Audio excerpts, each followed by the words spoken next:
kung puro sapsap at mga butete lang ang pakukulong ninyo, walang mangyayari.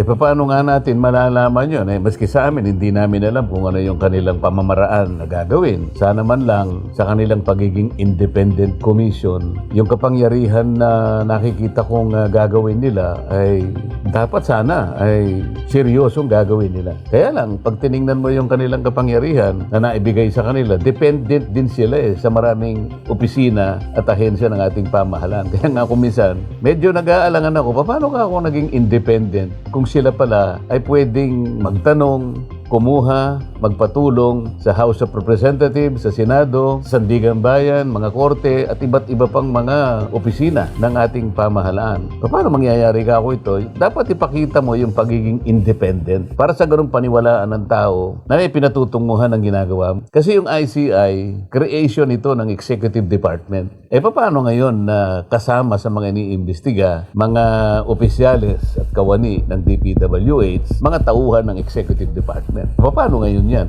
How independent can they be? Yun nga ang hangarin ng mga tao na sana'y masubaybayan nila, nakikita nila yung kaganapang nangyayari sa araw-araw. Kung araw-araw man yung kanilang pagdinig, hindi nangyayari. Parang walang ngipin. So hindi masaya ang tao sa kanyang kabuuan.